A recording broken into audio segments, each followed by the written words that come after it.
It's Sunday morning after Fight Camp 1, and this is Eat Sleep Boxing Repeat's review show. Today I'm delighted to be joined by Elliot and Greg from EatSleepBoxingRepeat.com. How are you guys? Very good, thanks, buddy. Yep, all good. Thanks, mate. All good. Good. So obviously last night we had the first night of Matchroom's Fight Camp. What were your guys' thoughts on that first production from DAZN? Elliot, we'll start with you. I thought it was good. It was something new. I think they're clearly going to do things a bit differently to Sky. Look, I think as I said to you earlier in the week on the preview show, it wasn't going to be absolutely perfect, and kind of boxing fans on Twitter were going to be out in full force criticizing what they could.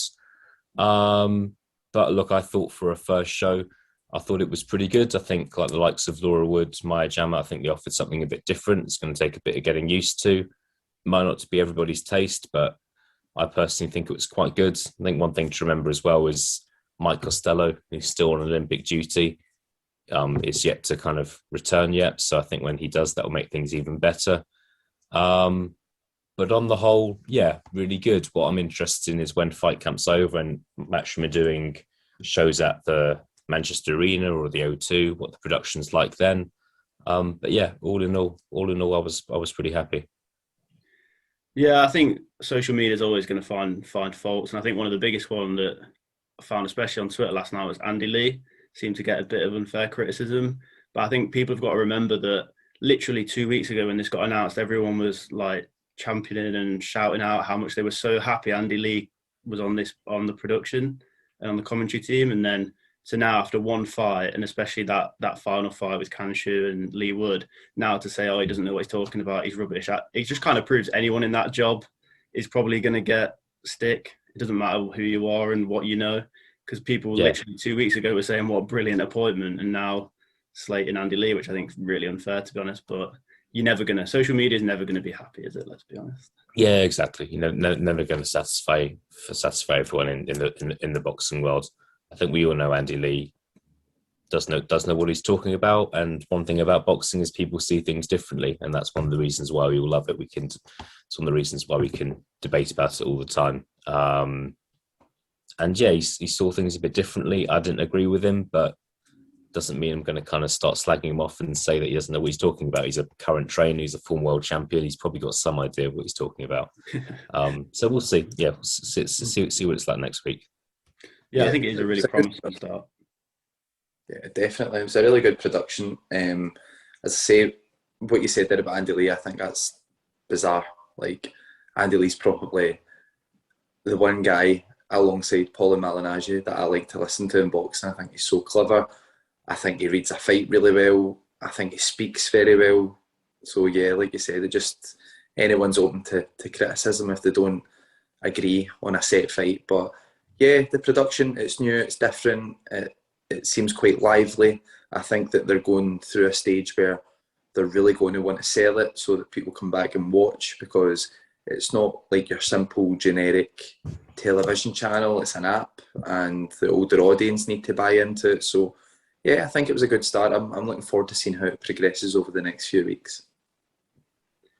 Yeah, we'll start off with probably the biggest fight of the night and the main event of the night, and Britain has a new world champion with Lee Wood. Elliot, just how impressive was that performance? Hugely impressive. Yeah, I think a lot of people didn't think he had it in him to win a world title, and just amazing. I think it's just your moment, and I think being about to turn 33 and being given this opportunity at relatively short notice and fighting someone who was fairly inactive, I think it was just Lee Wood's time last night. I think he just wasn't going to be beaten. And I mean, is he going to go on and unify the division or move up a weight and win a world title? Probably not, to be honest with you. But I don't want to take anything away from him. Like a fantastic performance, and I know he gave us as a platform some time a couple of weeks ago, which was great. So yeah, really happy to see him. Really happy to see him do it, because I'm sure a lot of people really didn't see it coming.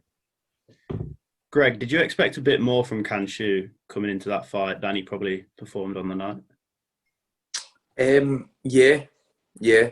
Now I feel like a bit of a novice with what I'm about to say, because this usually isn't how I would read a fight, but I'm going to be honest, I bought into the hype a little bit because there was a video I seen during the week of Kangshu doing the pads, and I thought, oh my god, he's going to kill Leewood. Like, he's really going to kill him. The way, the ferocity that he was hitting the pads at, the way that he was doing it, and I was just like, wow. But I did say this to Elliot. I think it was actually you, Sam. Sorry, I said it to Elliot. There was something about that fight that I had a sneaky feeling about Leewood about, although at first I was convinced that Kangshu was going to kill him. Yeah, do you ever get that feeling when a fight gets made that there's just something in the air, something's not right about it? It had like a, I don't know if you guys will remember, but do you remember when Gavin Rees beat Suleiman and Bai for the world title? Elliot, Stott, you'll need to help me out here. I don't know how far back we're going with that. We're saying 2004, 2003 or something. That's been round about that time, yeah. And he fought out his skin, and nobody expected him. I think he was on like a Joko Zagi undercard, and he won a world title. I'm like, that's the first I've ever even heard of Gavin Rees. So it kind of had that feel to it. And Leewood is a good boxer. He has fought in good company, and there's times where I've watched fights where they should be hard, and he's won quite easily. So yes, I am very surprised that he's won. I was impressed with parts of his performance massively. I thought Kangshu was a little bit under par, but that could have been the tactics that Leewood used to neutralise him. But yeah, to answer your question, I did expect a little bit more from Kangshu.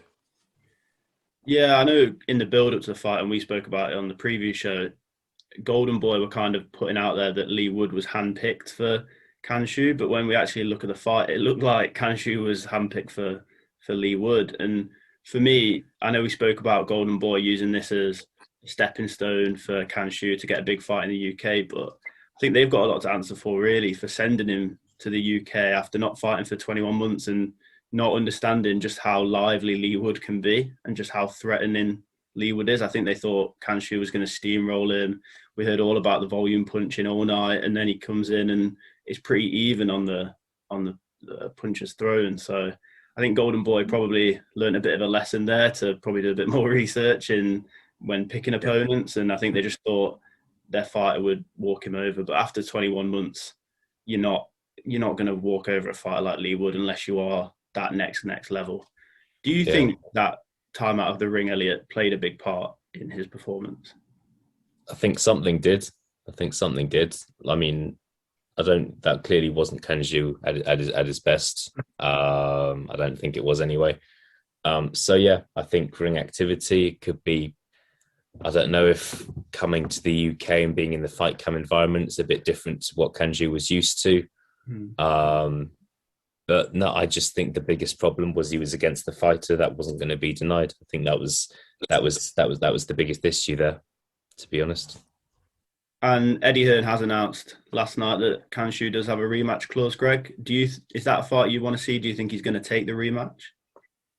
You know, I was actually just about to ask that because I missed that part, and I thought, is there a rematch clause involved? Yeah, I think he will take the rematch, and I think he'll beat Leewood the second time. I think lessons will be learned, and fantastic congratulations to Leewood. He's done what most fighters from Britain can only dream of, but surely Kangshu can't be that bad 2 times around. Like, it's just, like, it surely can't happen. Like, they were talking about him probably being a little bit too strong for Josh Warrington before, obviously, Josh Warrington lost to Lara. So, yeah, I just, lately, I've become a big believer in lightning striking twice. Usually when someone wins a fight, the rematch tends to go the same way. But I think looking at Kangshu and the mentality that he's got, I don't think losing to Leewood's going to bother him as much as what people think it will, and I think he'll just get down to business, fight him again, and yeah, I think he'll win the rematch, if I'm being honest. Be interesting to see where that fight will take place and when it will take place, whether it gets done before the end of the year as well. So now we'll move on to what is considered by many as the fight of the night in Tommy McCarthy and Chris Billiam-Smith. Obviously, the scorecards have really got the headlines for this fight, Elliot. 116, 112, how did you see it? I don't think the 116, 112, I'm going to be a little bit controversial, which isn't like me, but I don't think the 116-112 scorecard was as horrific as some people that we know painting it out to be. I think that it was a fight that was very close, and it reminded me a little bit of James DeGale, George Groves, in the sense that a lot of the rounds were very tight. In my opinion, there weren't very many rounds where you'd get the vast majority of people saying, right, it was that person's round. There were so many rounds that were so close. I would say 8 or 9 of the rounds were like that, and therefore 116, 112 scorecard can happen. You can just give the nod to Billiam-Smith for a few of those rounds. If someone had given it, 118, 110, then yeah, we can kick off about that. But you're talking about around here, around there for that scorecard. In terms of how I saw it, I thought it was going to be a draw. I had it scored a draw. I think that would have been a fair result. And I thought as the scorecards were being read out by David Diamante, I thought that's what was going to happen. So yeah, that's it really. Yeah, I think 116, 112 kind of sounds worse than it is, because it's only a 2-round swing, but it just sounds more, and it sounds like they had Chris Billiam-Smith way ahead, when in reality it's just a 2-round difference, and there were more than 2 50-50 rounds in that fight as well. Yeah, exactly. Like, it's still, that scorecard still paints a picture of it being a very close fight, which it was. And look, it'd be interesting to rewatch the fight and see all the scorecards and see if there were a couple of rounds where it was clearly fighter A's round and some of the judges giving it to fighter B.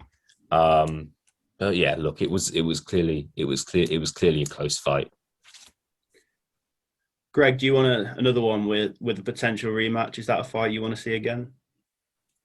Yeah, I think we do need to see it again, and I'm going to try not to be too disrespectful, but I think both guys may have found a limit, and it's not a bad limit to find European level.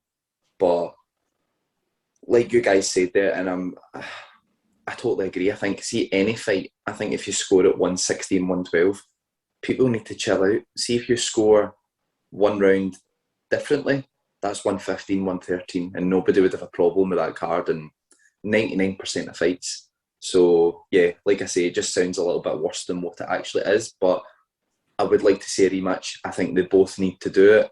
I think that there'll be interest in it.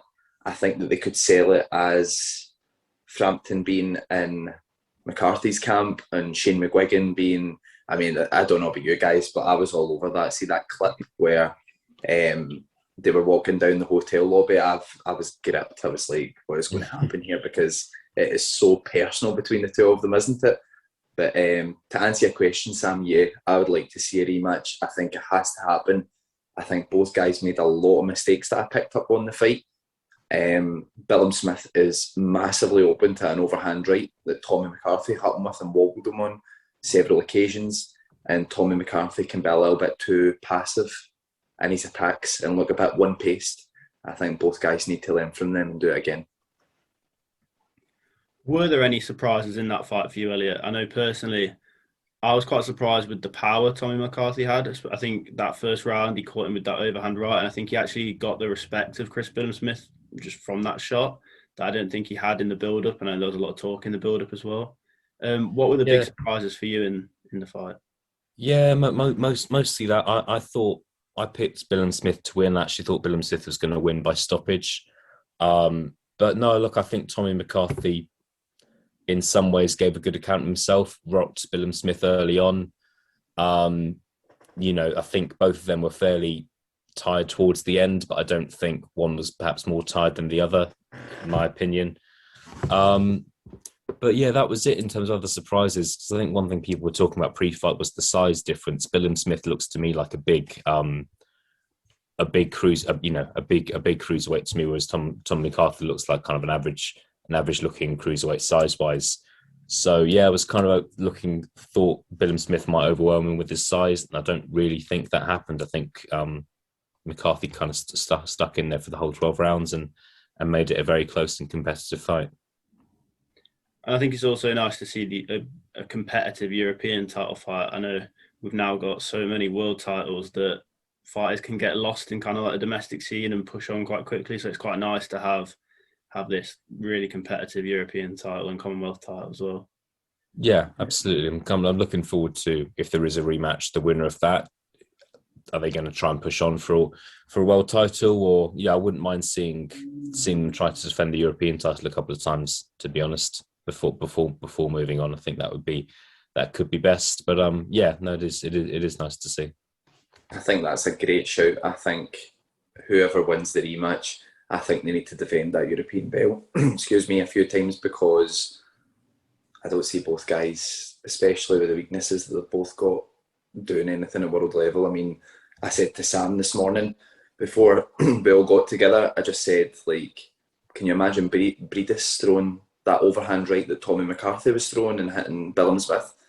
It would have knocked him out in the first round. Like, it would have, because I seen the shot that McCarthy hit Billiam-Smith with, and I seen the way he was shook, and I was like, oh son, if that was world level, you were gone. Like, you were so gone. So I think I think defending the European title is a great shout, Elliot. I think both guys need to do it, and they need to learn against guys like, not these guys in particular, but the type of fighters are like Matthias Masternak, the Tony Bellew fought. These guys who are going to be there all night, and they're going to really push you.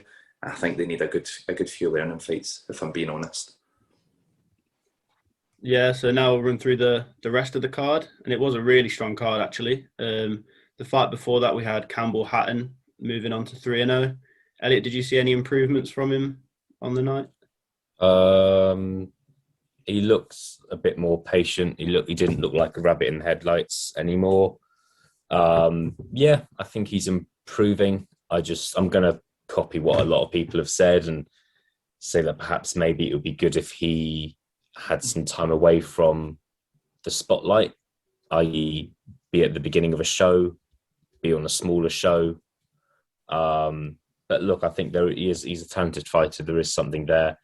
And I think he is improving. And people need to remember, although he's Ricky Hatton's son and he's got some ability, he is still very young. He's only had 3 fights. So, I think maybe a bit of the hype's gone now, which isn't necessarily a bad thing. Because I remember, like, his debut, a lot of people thought he was just going to blow the guy away inside 30 seconds. I think there are some improvements, and I think he's going to continue to do that for another year or so before he steps up. And there is a lot of pressure on him, and obviously a limited amateur background as well. And it doesn't help when you come out in the Man City colours. You look exactly like Ricky Hatton, as they said last night. And he doesn't have the experience. He doesn't have the rounds. So you are watching him learn, and he does. You can see the progression from that fight in Gibraltar last year to now. I think he does look a better fighter. He looks like maybe the occasion hasn't got to him as much, but again, I don't think you can really read into too much in these early fights. No, and it's nice to, same with Conor Benn, in the sense it's nice to see someone's journey from their pro debut to where they go. And if he doesn't end up making it at kind of world level, then that's fine. I think a lot of us can accept that. But what's nice is to see him from the start rather than seeing him getting signed by Matchroom kind of 15 fights in, when they've already established themselves. So it's going to be nice to see where he is in a year and 2 years' time and things like that. And another not as competitive fight on the card was Fowler and Muller. How impressive! Obviously, Fowler had a lot on this week with the birth of his child and the change of opponent. How impressive was his performance, Greg? That was the fight that I paid most attention to last night, and I don't know why. I love seeing Shane McGuigan trained fighters and seeing how much he can change them. And I think he's changed Fowler a lot for the better as well. When I watched that fight last night, I was really, really impressed with Fowler's jab. Such a good jab. Such a good, hard, flicky jab that makes you think before you come in. He still gets hit a little bit too often for my liking. He needs to move his head a little bit more. But, I think he's only getting better, Fowler. And I think the opponents they're getting now for him, even the replacement, that guy last night, I think that was perfect for him, because even when he was beating that guy up, there was a few times that fella was coming back and handing him good shots and making him think. So yeah, I was impressed. He's had a lot going on. He's the new baby. His head's probably been a bit all over the place. As I know firsthand, he'll have had not a lot of sleep whatsoever. So yeah, taking everything into consideration, I was impressed. Yeah. And what we learned last night was the fight with Billiam-Smith had already been agreed. That could have also been playing on his mind. You know, you're one slip up away from losing probably one of the biggest fights of your career, headlining a show at the M&S Arena. Elliot, how much are you looking forward to that fight? Hugely, yeah. No, it's a genuine 50-50. I didn't really see the fight being made, to be honest, because I think that both fights could have gone different routes. But yeah, looking forward to it.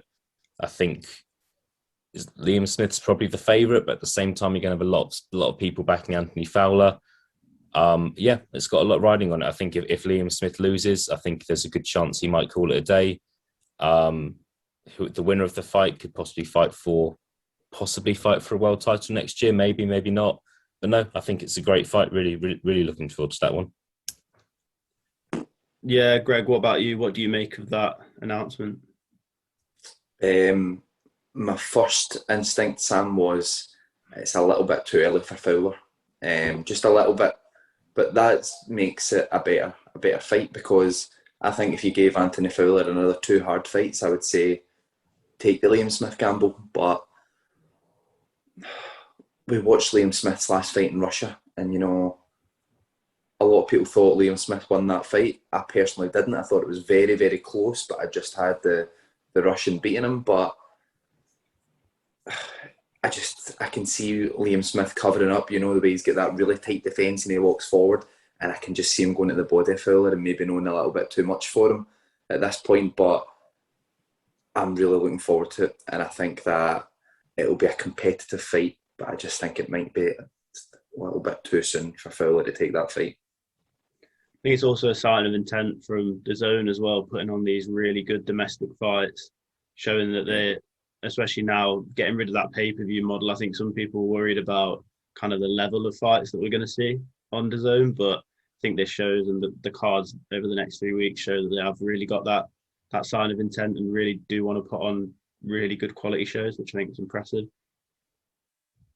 Yeah, absolutely. I think it's a really good move to make all these kind of fights that people are going to get excited about, because let's be honest, the reason Fowler and Smith is even on people's minds is because it's 2 guys from Liverpool. That would sell out the Echo. It would probably sell out stadiums nearby. Arenas nearby, I should say. So yeah, I think it's good. I think there's a financial platform behind DAZN. They're a very, very rich company. So you know what? If the money's there, make these fights, because you're going to need to appeal to this audience who are, say, 50, 60 years of age that love boxing. They're not going to be comfortable going on and getting an app and setting it all up, paying for it, going in through a smart TV. That generation don't really tend to do that. They're more likely to pay double the price for Sky Sports or something. So you need to make these fights that are going to really get people talking and say, you know, to the older audience, oh, do you know what? I really like the look of this show. I'm going to give this a bash. So yeah, I think it's a good move. And another really good performance on the night that I think probably has got lost a bit just because of where it was on the card was Jack Cullen and Alvy Yildirim. Elliot, how, again, said it with Lee Wood, but how impressive just was this performance? Yeah, it was a strange one, because I think Yildirim's a bit of the unknown, because I feel like he didn't really do too much against Canelo. So I personally wasn't really sure what sort of level he's really on. Saying that, look, it felt Jack Cullen was, I think, same with Lee Wood. Really, it was kind of his time. You could tell halfway through that fight he just wasn't going to be denied. He wasn't losing. He was going to win that fight no matter what he had to do. It felt like he used his brain a bit more in this fight. It just looked like he's like matured as a fighter a bit, and yeah, credit to him. He's had a good couple of wins now. I think the win against John Doherty was impressive as well. So yeah, it was impressive, but it's just what interests me is what, without taking anything away from last night, what does Cullen do next? Because I think he picked up an IBF international belt or something like that. But does he? I don't know. Does he try and challenge someone domestically? Does he try and improve his world ranking? I don't know. It's really, I think he's got so many options. But yeah, really, really good performance last night. I think there's so many good fighters at that weight category, especially domestically, that he could literally go in any direction. And one thing about Jack Cullen is, he will take the fight. He's not going to back away. Look at his fights already. He's fought so many tough fights. He didn't even need to take that fight last night, really. He could have fought someone not at the level, not with the experience of Yildirim, but he still took it at fight camp, and he kind of proved himself now. Greg, what would you like to see him do next? What do you think the next path is for Cullen? Well, first things first, I think when we speak of Jack Cullen, I think we need to mention that ring name. That might be the best in boxing. Little Lever's Meat Cleaver. what a nickname. It's fantastic, isn't it? So, what weight are they? Super middleweight? It's difficult because we've got your fighter there, Sam Beresford, that it's little Zach Parker, probably a little bit too far for him. It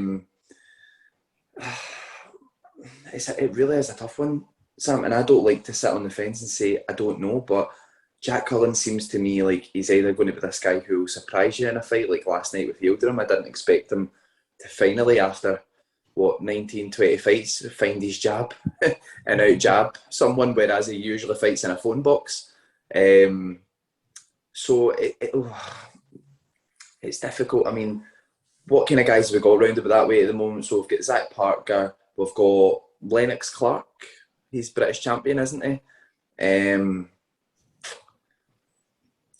could be a good fight for him, actually. Somebody like Lennox Clark for the British title. I think that's winnable for him, especially if he can use that jab that he used last night. But I think he needs to beat his best. So I think a good domestic fight where there's a title on the line and there's an incentive, and I think you might see the best of Jack Cullen.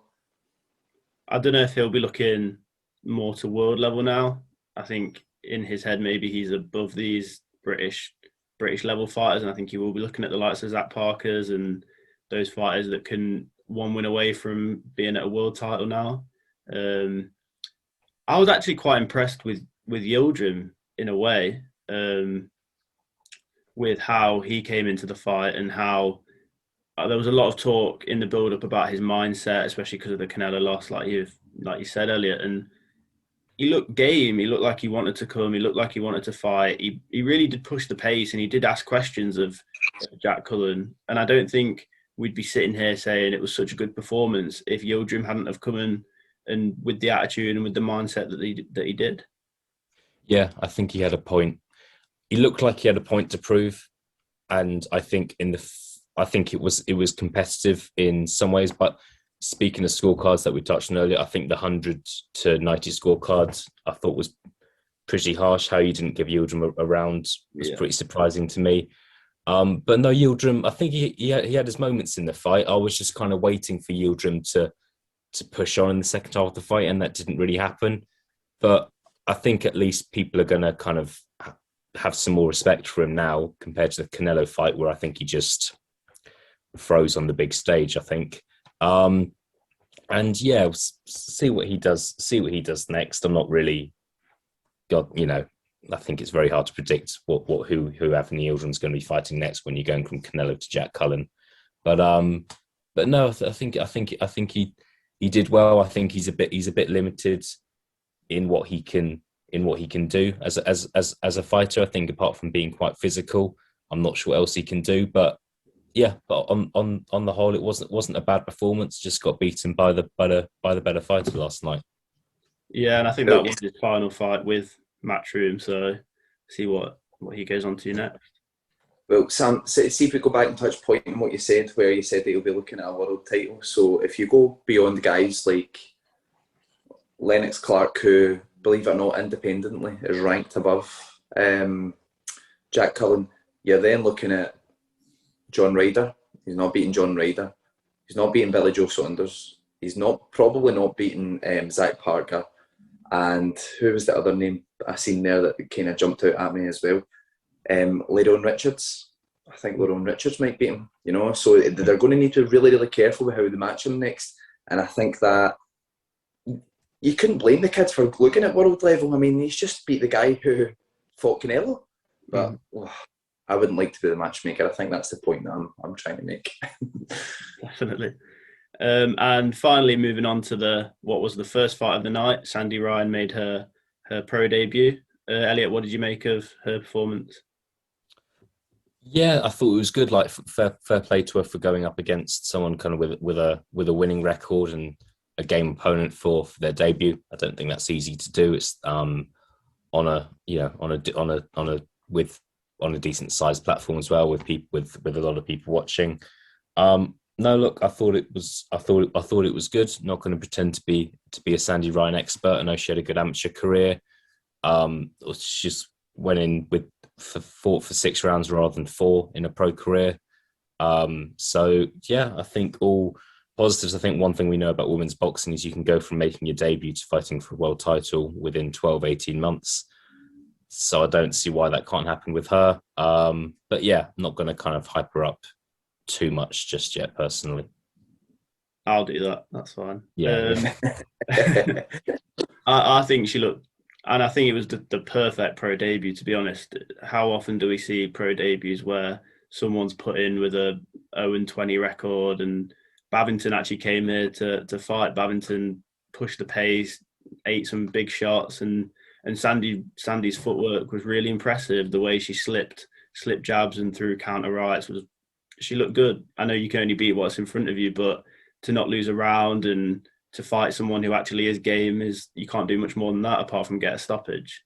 So I think she does have a bright future. I think, as I said earlier, Greg, that division is probably one of the harder ones in women's boxing to try and win a world title.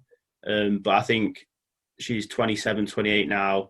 That really vast amateur experience will help her so much. I think we see so many fighters, especially in the women's game, come in at 22, 23, and she seems to have really bided her time in the amateurs and really waited, and now she's a more rounded fighter and a better fighter for it. Yeah. I think you're right. I think you're spot on. I didn't realise it was Dave Ryan's sister. And then they sat next to each other and she looks like him with longer hair. I was like, have I not noticed that before? Yeah.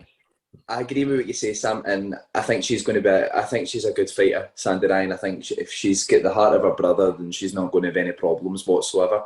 But like you said there, that is a really hard weight to be round about. I mean, you've got Delphine Persoon kicking about between lightweight, super lightweight. You've got Chantel Cameron. You've got Katie Taylor for as long as she's going to be there. Who knows? She's 34, 35 now. It's just a really tough way. I mean, the girl McCaskill, she could drop back down. I just think if Sandy Ryan is really, really a good girl, good fighter, yeah, she will win a world title. But I just think that, you know what, you're going to need to give her all the credit in the world, because that is probably the hardest weight class in women's boxing, certainly top 3. And that probably does play into why she has waited to go pro. I think this division, you can't come in undercooked and try and learn, especially when there just aren't the fighters out there to learn against. So I think that probably did play into her coming into the pros when she did. Yeah, we'll keep her busy, Sam. Keep her busy. I mean, next month, throw her out a game.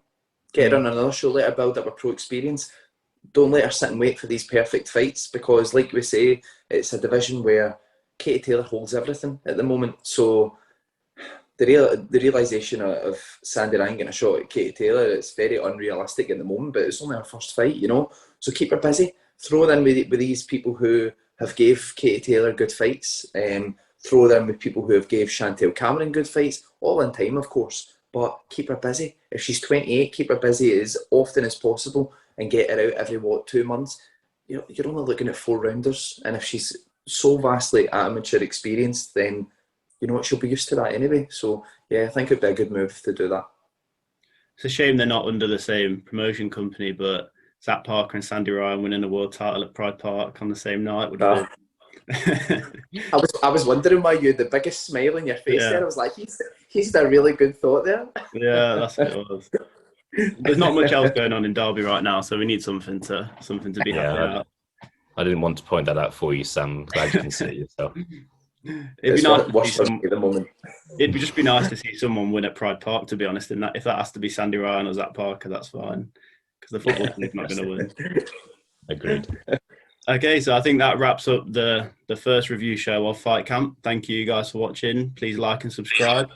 Tomorrow or tonight there'll be Greg's prediction videos for Fight Camp Week 2, and then myself and Paul will be back on Wednesday previewing that card for you as well, and the Michael Conlon card as well. So thank you, Elliot. Thank you, Greg, and we'll see you all soon. Cheers. Thank you. Thanks very much, guys. Cheers, guys.